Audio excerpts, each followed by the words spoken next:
তাকফুরুনা বিল্লাহি ওয়া কুনতুম আমওয়াতা ফাআহইয়াকুম সুম্মা ইউমীতুকুম সুম্মা ইউহয়ীকুম সুম্মা ইলাইহি তুরজাউন। আল্লাহ তাআলা বলেন, কাইফা তাকফুরুনা বিল্লাহ, ওহে আমার বান্দারা, কিভাবে তোমরা আল্লাহর সাথে কুফরি করো, অথচ তোমরা একটা সময় ছিলেন মৃত। বলেন তো, আমরা যখন জন্ম না নিয়েছিলাম তার আগে কি আমরা জীবিত ছিলাম না মৃত ছিলাম? এই কথা কি বোঝা যায়? বলেন, জীবিত ছিলাম না মৃত ছিলাম? মৃত ছিলাম। অতঃপর আল্লাহ রাব্বুল আলামিন আপনাকে আমাকে কি দিলেন?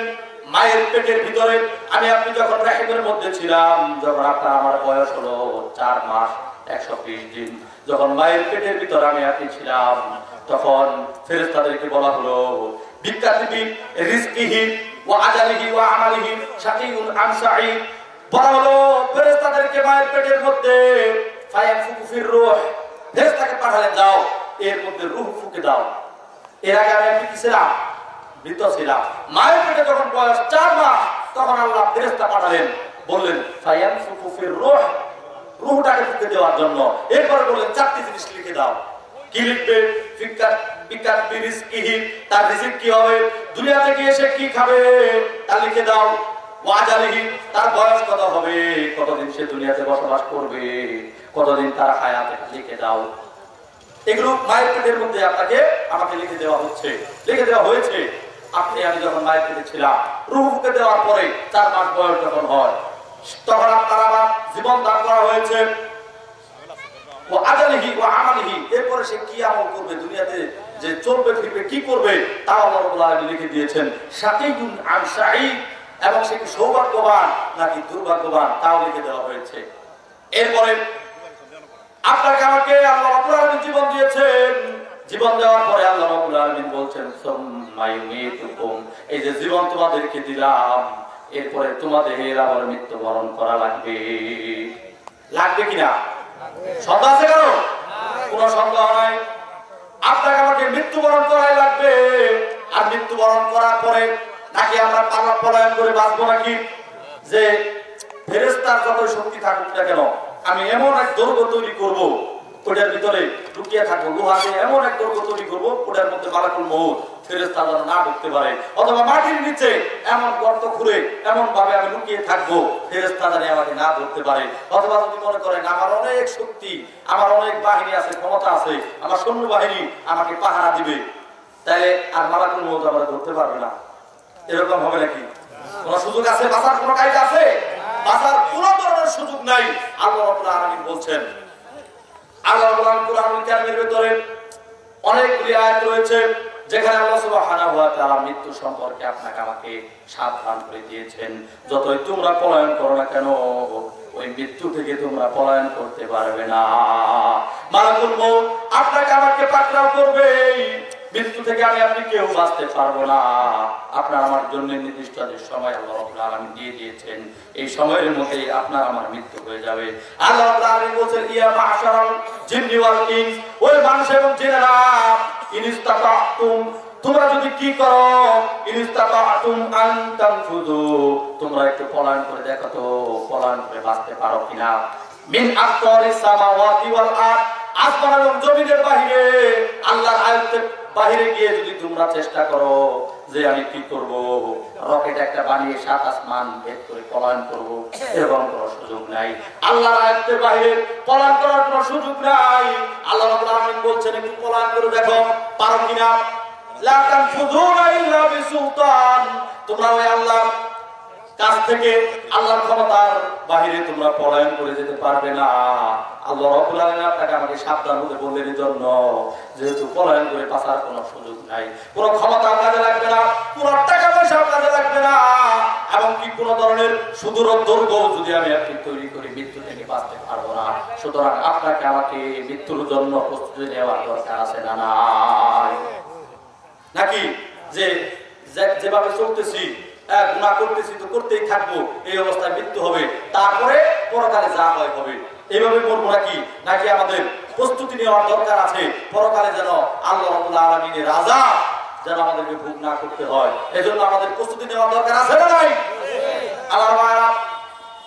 দুনিয়ার কথা বাদ দিলাম, দুনিয়া থেকে পলায়ন করতে পারবো না, পরকালে কি বাঁচার কোনো পথ আছে নাকি যে আমরা কি করব, কোনোভাবে পলায়ন করব, যে গুনাহ করেছি আল্লাহর শাস্তি থেকে বাঁচবো, এ ধরনের কোনো ব্যবস্থাপনা নাই। দুনিয়াতে আমি আপনি যে চলছি, গুনাহ করছি, পাঠানো হলো ইবাদতের জন্য, আর আমরা করা শুরু করলাম কি, পাঠানো হয়েছে ইবাদতের জন্য, আর আমরা করতেছি আর ওটা গুনাহ। মানে আল্লাহ যেগুলো নিষেধ করেছে এগুলো করবা না, এগুলোর মধ্যে যাইবা না, বরং আমরা ওইগুলাই করছি। কেন করছি তার কিছু মৌলিক কথা যদি আপনার সামনে আমি উল্লেখ করি। একটা হাদিস যেটা রয়েছে সূরা আবু দাউদের মধ্যে, যে হাদিসটির মধ্যে রাসূল সাল্লাল্লাহু আলাইহি ওয়াসাল্লাম বলছেন, সূরা আবু দাউদের 4146 নম্বর হাদিস সম্ভবত হবে। তো এই হাদিসে জান্নাত এবং জাহান্নামের সৃষ্টি একবারে শুরুতে আল্লাহ জান্নাত জাহান্নাম সৃষ্টি করে জিবরিল আলাইহিস সালামকে পাঠালেন, হে জিবরিল যাও তুমি জান্নাত দেখে আসো। জিবরিল আলাইহিস সালাম জান্নাত দেখতে গেলেন, জান্নাত দেখে তিনি এতটাই মুগ্ধ হলেন, তিনি বললেন, হে আল্লাহ তোমার ইজ্জতের কসম, জান্নাতের যে নিয়ামত আমি দেখলাম, এই জান্নাতে না এসে কোনো মানুষ বাকি থাকবে না, সবাই এই জান্নাতে আসতে চাইবে, আসবে, এই কথা বললেন। এরপরে আবার পাঠালেন, যাও এখন যাও। এবার গিয়ে দেখলেন জান্নাতের চতুর্দিক দিয়ে এমন দুঃখ কষ্ট এমন ভাবে ঘিরে রাখা হয়েছে, মানে জান্নাতে প্রবেশ করতে চাইলে দুঃখ কষ্ট যন্ত্রণা লাঞ্ছনা গঞ্জনা বঞ্চনা সমস্ত কিছু সহ্য করে যেতে হবে, এটাকে সাজানো হলো। এরপরে জাহান্নাম দেখতে গেলেন, জাহান্নামের যে ভয়াবহ আযাব, জিবরিল আলাইহিস সালাম থেকে বললেন, ওই আল্লাহ তোমার ইজ্জতের কসম, জাহান্নামের যে ভয়াবহতা আমি দেখলাম, এই জাহান্নামে কোনো মানুষ আসতে চাইবে না। এবার আবার পাঠানো হলো। এবার জিবরিল আলাইহিস সালাম বললেন যে এবার যাও। জিবরিল আলাইহিস সালাম এবার গিয়ে দেখলেন জাহান্নামের চতুর্দিক দিয়ে আনন্দ উল্লাস, মন যা চায় শাহওয়াত, অর্থাৎ মন যা চায় যত আকাম কুকাম খারাপ কাজ যেগুলা আমাদের মন চায় খারাপের দিকে, মন যা চাইবে শাহওয়াত কুপ্রবৃত্তি, এগুলোর দিকে এগুলো দিয়ে সাজানো হয়েছে, মানে এগুলা চতুর্দিক দিয়ে বেষ্টন করে দেওয়া হয়েছে। তারপরে রাখা হয়েছে জাহান্নাম, মানে এই কাজগুলো যারা করবে তারা জাহান্নামে যাবে। এবার জিবরিল আলাইহিস সালাম বলছেন, ওই আল্লাহ তোমার ইজ্জতের কসম, যে সমস্ত জিনিস দিয়ে জাহান্নামকে ঘিরে রাখা হয়েছে কোন মানুষই তো এগুলো ছাড়তে পারবে না, এগুলোই করতে থাকবে, আর এভাবে তো তারা জাহান্নামের মধ্যে প্রবেশ করবে। তার মানে বোঝা গেল জাহান্নামের কিছু কাজ আছে ওগুলো করতে গেলে ভালো লাগে, জাহান্নামের কিছু কাজ আছে ওগুলো করতে আপনার আমার ভালো লাগবে, আর খারাপ যে কাজগুলি আছে এগুলি আপনার আমার মানে করতে একটু আনন্দ লাগবে, এবং এগুলো ভয়াবহতা আমরা অনেকে জানি যেগুলোকে আমরা জাহান্নামে যেতে পারি, তারপরে কিন্তু আমরা নিজেদেরকে কন্ট্রোল করতে পারি না।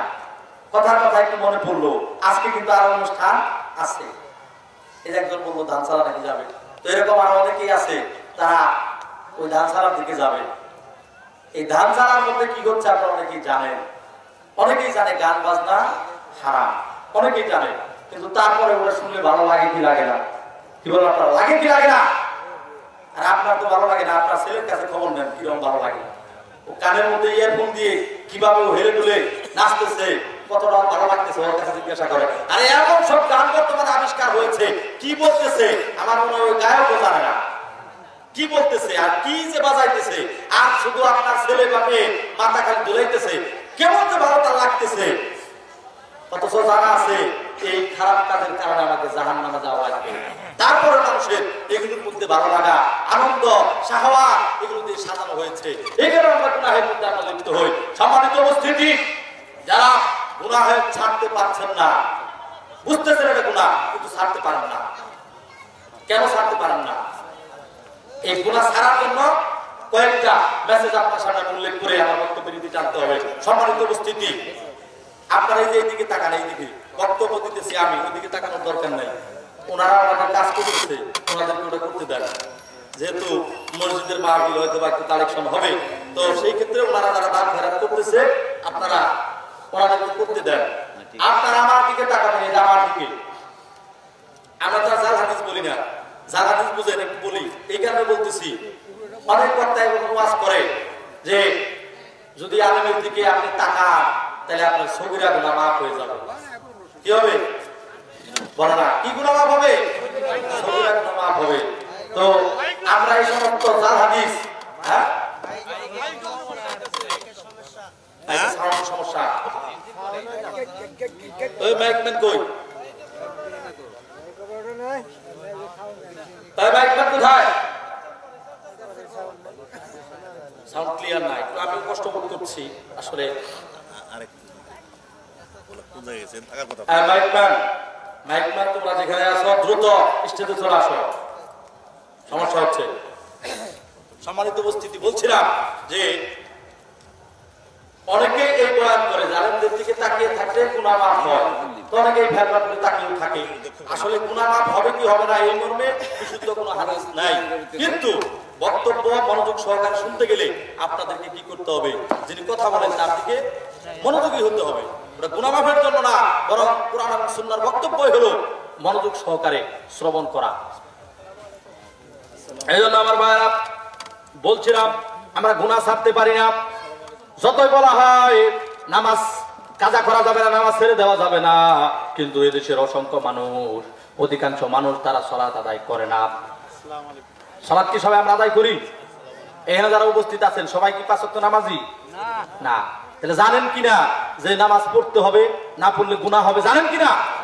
জানেন, কিন্তু পারতেছেন না, ঠিক কিনা? পারতেছেন না। কেন পারেন না? কিভাবে পারবেন? দুই চারটা পরামর্শ দিচ্ছি আমার ভাইরা। আমি আপনি যদি আপনার আমার বিপক্ষে যে সমস্ত সাক্ষী আছে এগুলোর ব্যাপারে যদি সচেতন হয়ে যাই, তাহলে আমি আপনি গুনাহগুলিকে সহজেই ছেড়ে দিতে পারবো। এক নম্বরে, আমরা যেখানে পাপ করব আল্লাহর অবাধ্যতা হব। যখনই আমরা